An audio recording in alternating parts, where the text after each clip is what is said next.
Halo sahabat-sahabat, pada kesempatan ini kita akan bincang-bincang dengan tema tentang membahas Rasul Paulus.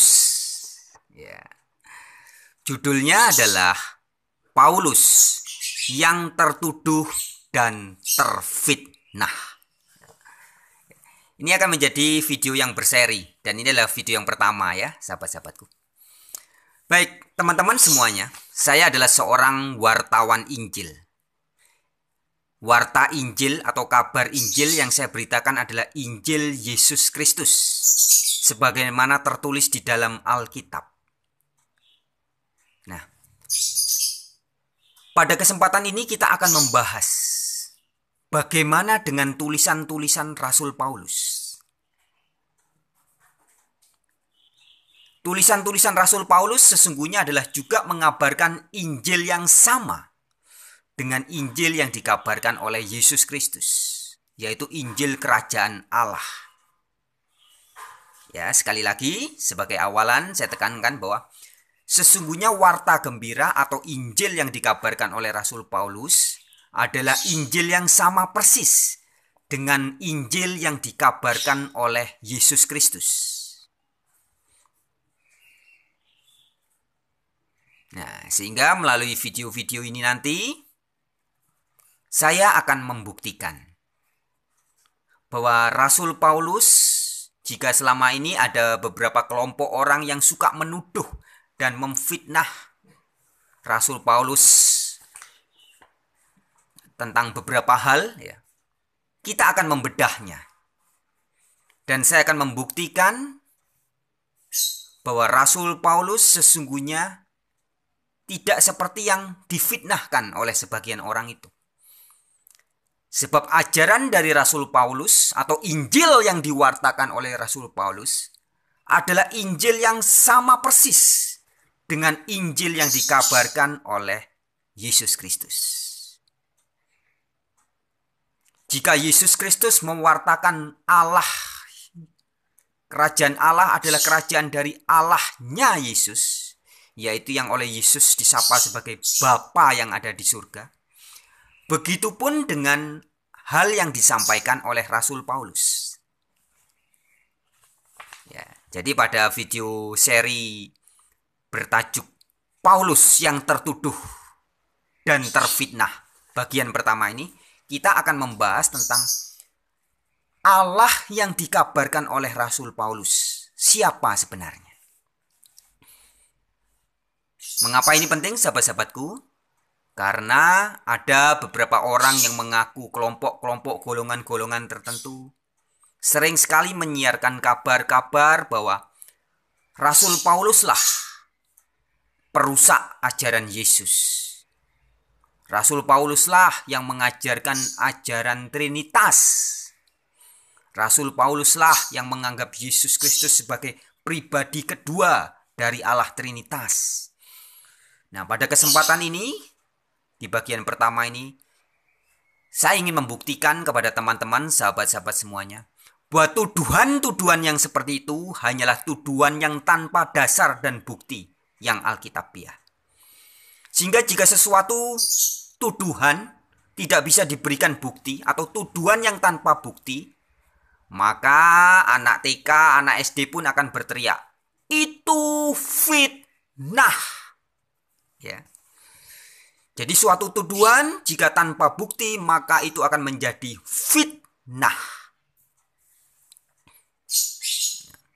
Fitnah atau tuduhan yang tanpa bukti jika kemudian diajarkan dan menjadi sebuah dogma atau ajaran-ajaran tertentu, maka otomatis fitnah yang sudah menjelma menjadi ajaran itu akan menjadi sebagai ajaran sesat.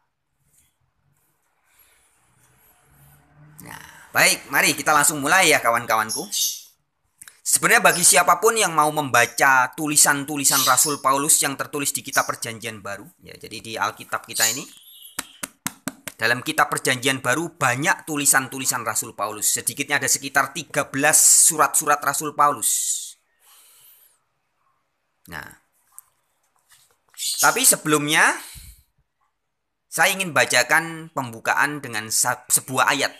sebuah tulisan yang ditulis oleh temannya Paulus, sahabatnya Rasul Paulus, yaitu Petrus. Saya akan bacakan di dalam surat 2 Petrus pasal yang ketiga, ayatnya yang ke-15 sampai ke 16. Perhatikan baik-baik kawan-kawanku, sahabat-sahabatku. Ini adalah komentar sahabatnya Paulus tentang tulisan Paulus. Petrus berkata demikian dalam 2 Petrus 3 ayat 15 sampai 16. Anggaplah sebagai kesabaran Tuhan kita sebagai kesempatan bagimu untuk beroleh selamat. Seperti juga Paulus, saudara kita yang kekasih, telah menulis kepadamu menurut hikmat yang dikaruniakan kepadanya. Perhatikan ayat 16. Hal itu dibuatnya dalam semua suratnya, apabila ia berbicara tentang perkara-perkara ini. Dalam surat-suratnya itu ada hal-hal yang sukar difahami, sehingga orang-orang yang tidak memahaminya dan yang tidak teguh imannya memutar balikkan menjadi kebinasaan mereka sendiri. Sama seperti yang juga mereka buat dengan tulisan-tulisan yang lain. Ya. Jadi nanti teman-teman bisa dilihat sendiri di dalam Alkitab surat 2 Petrus 3 ayat 15 sampai 16, dibaca lagi. Itu adalah perkataan temannya Paulus, yaitu Petrus, yang tegas mengatakan hati-hati loh kalau membaca tulisannya Paulus. Paulus itu mendapat hikmat dari Allah, dengan hikmatnya. Tetapi memang ada tulisannya Paulus yang sukar dipahami. Jadi sekali lagi apa? Di ayat 16 dikatakannya, dalam surat-suratnya itu ada hal-hal yang sukar difahami.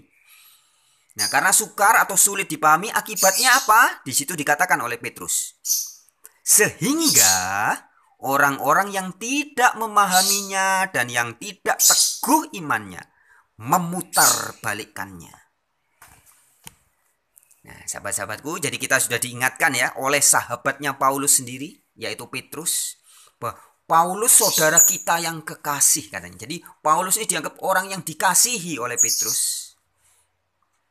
Dan Petrus mengingatkan seluruh dunia ya melalui surat Petrus ini yang sudah diterjemahkan dalam segala bahasa di muka bumi ini.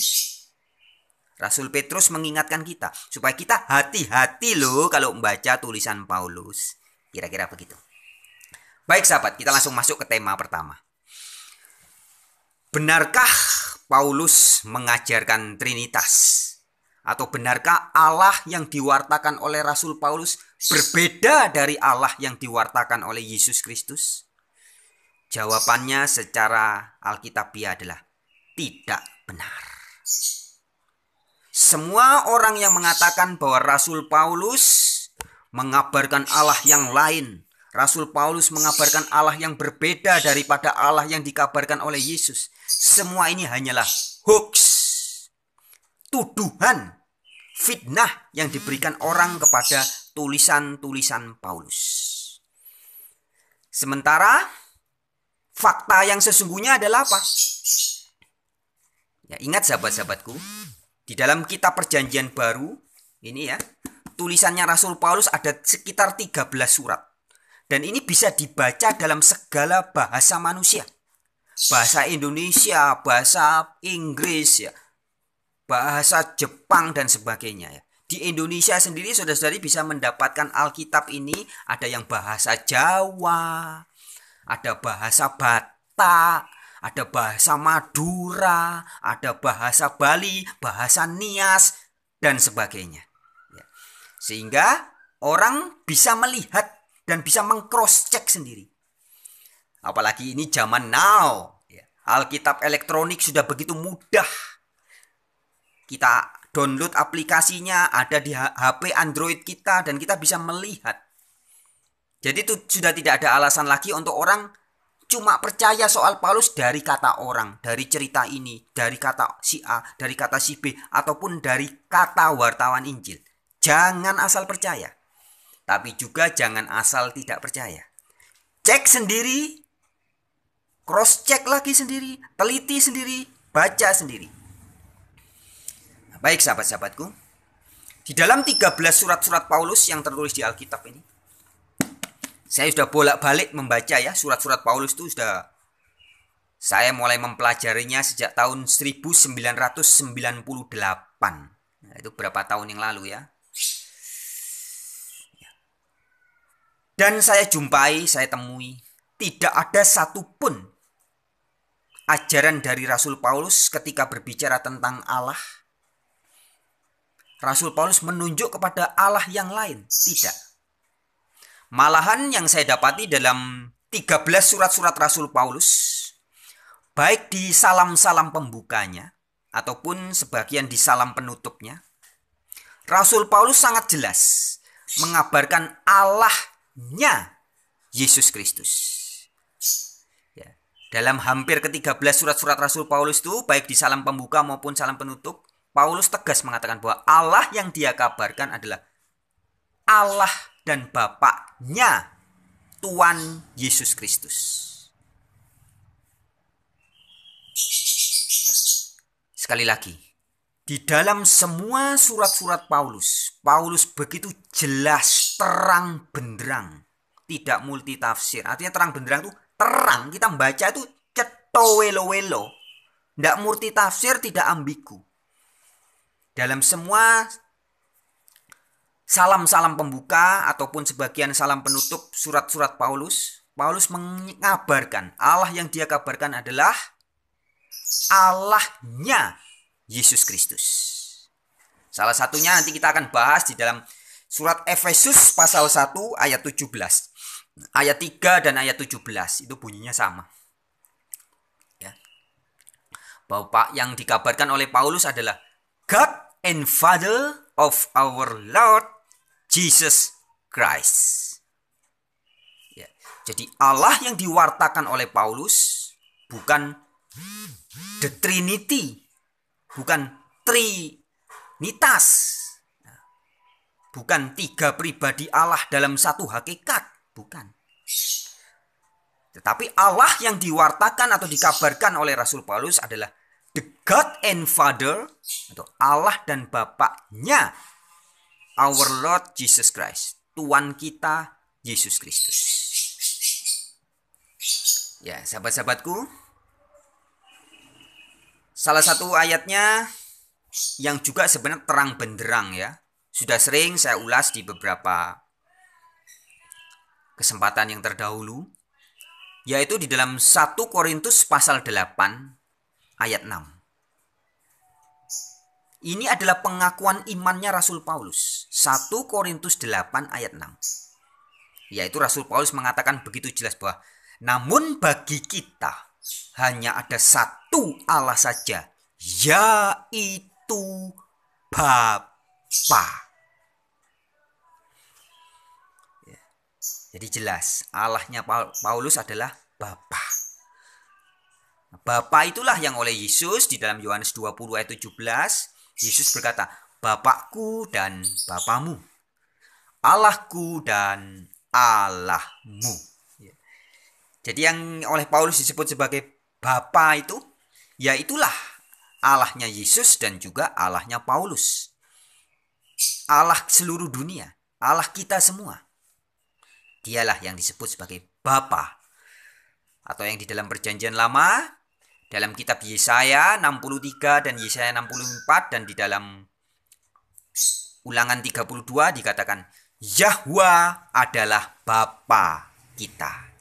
Ya, jadi Bapa itu adalah Allah yang dalam bangsa Yahudi menyebutnya dengan huruf Yod, Hei, Vav, Hei.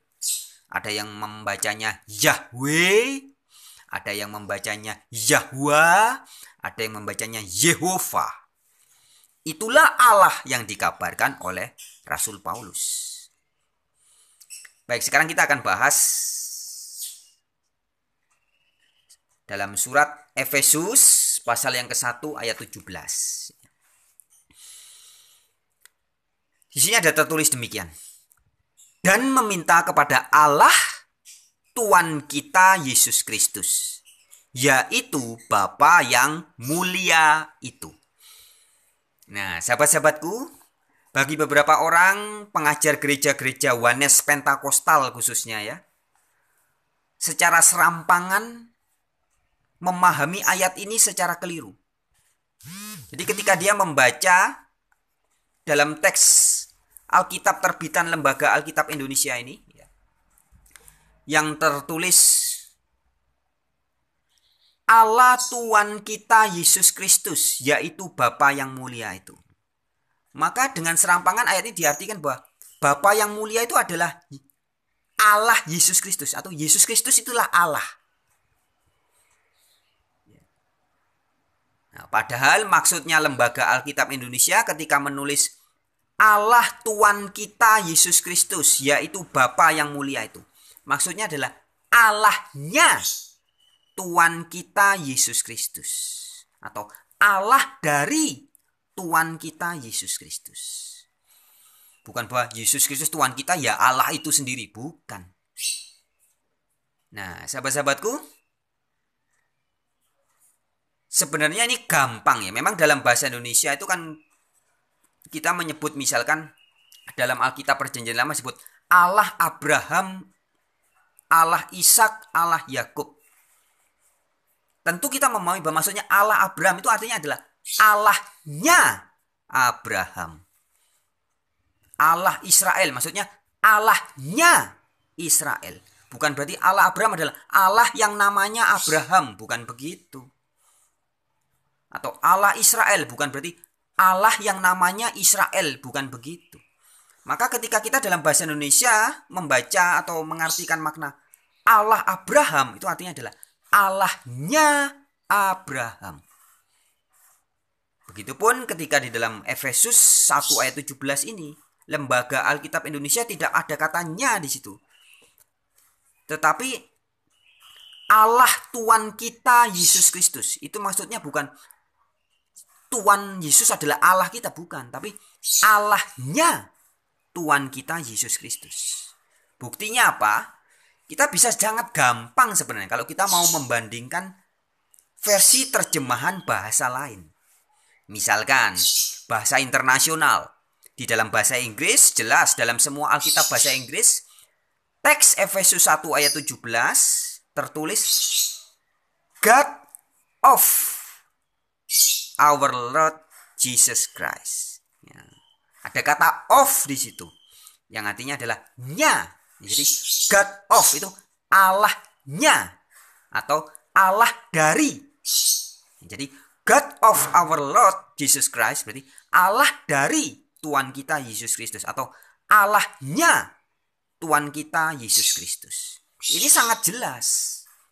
Atau bagi teman-teman sahabat-sahabat yang berbahasa Jawa, wong Jawa ya mungkin ya. Kalau kita buka di dalam Alkitab berbahasa Jawa, teks Efesus 1 ayat 17 itu tertulis Alahe.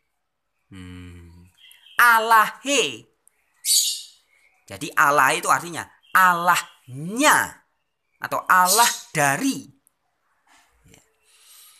Jadi bukan seperti dipahami oleh orang-orang penganut apa itu Jesus only atau Wanes Pentakostal atau golongan yang menyebut diri sebagai Sabellianisme yang mengatakan bahwa Yesus ya Allah Bapa itu sendiri, Bapa ya Yesus itu sendiri. Tidak ya. Kemudian selain bahasa Jawa di Indonesia, teman-teman yang mungkin berbahasa Batak ya, Batak Toba ya. Dalam Alkitab bahasa Batak tertulisnya itu Debata Ni. Ya, artinya Debata itu Allah. Ni itu artinya nya atau dari. Debatani Tuhan ta Yesus Kristus. Jadi Allahnya Tuhan kita Yesus Kristus. Jadi very clear sahabat-sahabatku. Ya. Efesus 1 ayat 17 sama seperti ayat 3 ya. Saya bacakan juga di ayat 3 itu. Bunyinya demikian ayat 3-nya. Terpujilah Allah dan Bapa Tuhan kita Yesus Kristus. Perhatikan baik-baik. Dalam teks Alkitab terbitan LAI, terpujilah Allah dan Bapa Tuhan kita Yesus Kristus. Kalau orang tidak hati-hati, orang menganggap bahwa Allah dan Bapa Tuhan kita Yesus Kristus ini satu pribadi. Yesus Kristus adalah Allah, Bapa dan Tuhan kita. Padahal tidak begitu.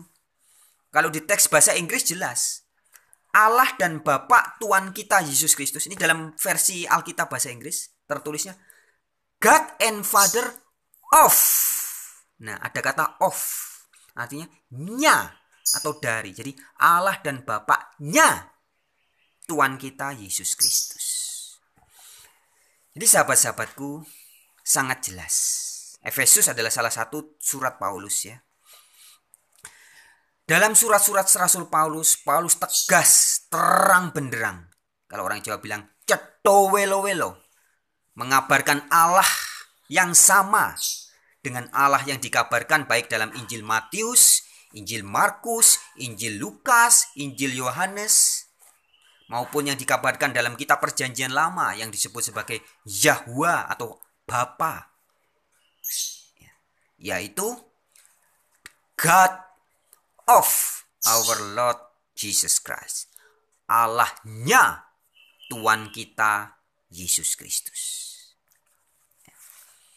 Di dalam Kisah Para Rasul pasal 3 ayat 13, rekannya Paulus, Lukas juga menuliskan bahwa Yesus adalah hambanya Allah. Ya.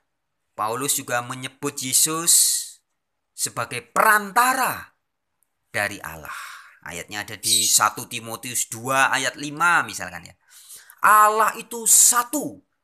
Jadi 1 Timotius 2 ayat 5 itu adalah suratnya Rasul Paulus kepada anak didiknya yaitu Timotius. Nah, kepada anak didiknya yaitu Timotius, Paulus berkata, hanya ada satu Allah yaitu Bapa. Dan satu pengantara antara Allah dengan manusia, yaitu Yesus Kristus. Itu ayatnya tertulis di 1 Timotius 2 ayat 5. Kemudian tentang Allah atau Bapa itu, Paulus juga sangat jelas menulis di dalam 1 Timotius 6 ayatnya yang ke-16. Suratnya Paulus kepada Timotius.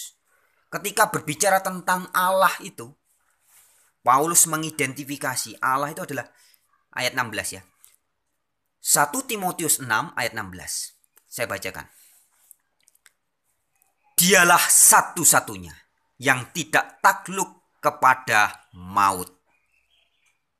Atau dialah satu-satunya yang tidak takluk kepada kematian. Bersemayam dalam terang yang tak terhampiri. Seorang pun tidak pernah melihat Dia, dan memang manusia tidak dapat melihat Dia. Baginya lah hormat dan kuasa yang kekal. Amin. Ya. Jadi Allah yang dikabarkan oleh Paulus diidentifikasi di sini sebagai Dia satu-satunya yang tidak bisa mati. Pertama. Terus yang kedua, Dia bersemayam di mana? Dalam terang yang tak terhampiri. Seorang pun tidak pernah melihat Dia. Jadi menurut Paulus, Allah yang Paulus kabarkan adalah Allah yang tidak pernah dilihat dari seorang pun. Tidak ada seorang pun yang pernah melihat Dia. Nah, apa yang disampaikan oleh Rasul Paulus ini sama persis dengan yang dikabarkan oleh Yesus Kristus. Di dalam Injil Yohanes tercatat Yesus juga berkata bahwa Allah yang dikabarkan oleh Yesus adalah suaranya tidak pernah kamu dengar. Rupanya tidak pernah kamu lihat. Ya. Jadi karakteristik Allahnya Yesus yang juga adalah Allahnya Paulus adalah tidak pernah suaranya didengar langsung oleh manusia. Jadi ketika manusia mendengar suara Allah pasti melalui perantaraan nabi-nabi atau malaikat-malaikatnya ya. sedangkan suaranya dia sendiri tidak bisa didengar oleh manusia. Rupanya juga tidak pernah bisa dilihat oleh mata manusia. Sehingga ketika menampakkan diri, itu yang datang adalah malaikatnya. Tidak pernah manusia melihat dia. Jadi sama. Allahnya Paulus adalah Allah yang suaranya tidak pernah didengar, rupanya tidak pernah dilihat manusia. Dia bersemayam dalam terang yang tak terhampiri. Begitupun dengan Allahnya Yesus. Karena memang menunjuk pada Allah yang sama. Ya, jadi sahabat-sahabatku, sekali lagi dengan segala hormat saya tegaskan bahwa tuduhan dari orang-orang yang masih sering mengatakan bahwa Rasul Paulus mengajarkan Allah yang berbeda dari Allah yang dikabarkan oleh Yesus, itu adalah tuduhan yang lebih menjurus kepada fitnah. Mengapa? Karena tuduhan jika tanpa bukti adalah fitnah. Nah, buat teman-teman yang mungkin tadinya berpikir seperti orang-orang itu, atau berpikir bahwa Rasul Paulus mengabarkan Allah yang Trinitas, atau Rasul Paulus mengabarkan Allah yang berbeda dengan yang dikabarkan oleh Yesus, saran saya adalah segeralah bertobat, sahabat-sahabatku. Bertobat itu dari bahasa Yunani metanoia. Artinya sebenarnya metanoia adalah berubah pikiran. Jadi ketika saya berkata kepada saudara-saudariku yang masih berpikir bahwa, atau yang pernah berpikir bahwa Paulus mengabarkan Allah yang berbeda dengan yang dikabarkan oleh Yesus, saran saya adalah metanoia atau bertobatlah. Berubah pikiranlah. Ubahlah pikiran Anda yang sudah sesat itu. Karena sesungguhnya yang sebenar-benarnya Rasul Paulus tidak pernah mengajarkan Allah yang berbeda dengan yang dikabarkan oleh Yesus. Allah yang diwartakan oleh Rasul Paulus adalah Allahnya Yesus Kristus, bukan Allah-Allah yang lain. Memang Rasul Paulus menegaskan juga di dalam 1 Korintus 8 ayat 5 bahwa memang ada banyak yang bisa disebut sebagai Tuhan dan juga disebut sebagai Allah, baik di langit maupun di bumi. Dan itu betul perkataan Rasul Paulus, sebab di Perjanjian Lama Nabi Musa juga disebut Allah. Ayatnya ada di Keluaran 7 ayat 1. Musa adalah Allah bagi Firaun. Kemudian di Mazmur 82 ayat 1 sampai ayat 6 juga dikatakan malaikat-malaikat dan penghuni-penghuni surga disebut sebagai para Allah. Jadi Allah itu ada banyak, baik di surga maupun di bumi. Ya, di bumi orang-orang yang dianggap sakti, maka ketika Paulus digigit ular nggak mati, kemudian oleh orang-orang juga disebut, weh dia ini pasti Theos. Theos itu bahasa Yunani, artinya God atau Allah. Nah, kemudian hakim-hakim di Perjanjian Lama juga disebut sebagai Allah. Nah, itu sebabnya Paulus berkata, tertulis di 1 Korintus 8 ayat 5 tadi. Memang ada banyak yang bisa disebut Allah, baik di sorga maupun di bumi. Penyampai firman seperti Yesus ya, Yesus penyampai firman, Musa juga penyampai firman. Di dalam Yohanes 10 ayat 34 sampai 35 dikatakan, penyampai firman boleh disebut Allah. Tetapi di ayat 6-nya, 1 Korintus 8 ayat 6, Rasul Paulus menegaskan, namun bagi kita hanya ada satu Allah saja, yaitu Bapa. Ya. Jadi Allahnya Paulus bukan tiganitas, tapi hanya satu saja. Siapa Allahnya Paulus? Bapa. Terus Yesus apanya Paulus? Nah, di 1 Korintus 8 ayat 6 itu jelas. Namun bagi kita hanya ada satu Allah saja, yaitu Bapa, yang daripadanya berasal segala sesuatu, dan yang untuk Dia kita hidup. Dan satu Tuhan saja, yaitu Yesus Kristus, yang melaluinya segala sesuatu dijadikan, dan karena Dia kita hidup. Nah, jadi di 1 Korintus 8 ayat 6, Rasul Paulus menegaskan, bagi kita hanya ada satu Allah saja, yaitu Bapa. Dan satu Tuhan. Tuhan itu Lord, bahasa Inggrisnya. Bahasa Yunaninya Kurios. Bahasa Ibraninya Adon. Yesus itu Adon, Yesus itu Kurios, Lord, Gustinya, Tuannya Paulus, bukan Allahnya Paulus. Ya. Jadi ketika Paulus berkata Tuhan Yesus, ada di Alkitab Indonesia juga diterjemahkan Tuhan Yesus. Nah, Tuhan dan Tuhan itu sama. Di video-video yang terdahulu saya sudah ada pembahasan khusus tentang itu. Bahwa makna kata Tuhan Yesus itu sebenarnya sama dengan Tuhan Yesus. Dari bahasa Inggrisnya Lord, bahasa Yunaninya Kurios. Tuhan dan Tuhan itu aslinya sama asal-usulnya. Itu ada di penjelasan lebih lengkap di video-video yang terdahulu ya. Membahas khusus tentang kata Tuhan dan Tuhan. Baik sahabat-sahabatku, kiranya ini cukup untuk bagian yang pertama ya. Dalam seri Paulus yang tertuduh dan terfitnah. Bagian pertama. Ya, kita akan lanjutkan di bagian yang kedua. Membahas lagi tentang apa fitnahan dan tuduhan orang tentang Paulus. Dan kita akan melihat bahwa tuduhan dan fitnahan orang itu sebenarnya hanya terjadi karena gagal paham. Karena salah paham saja, maka orang menuduh Paulus itu sesat. Paulus itu palsu. Baik, sampai jumpa di dalam kesempatan yang berikutnya. Shalom aleichem. Shalom alaikum.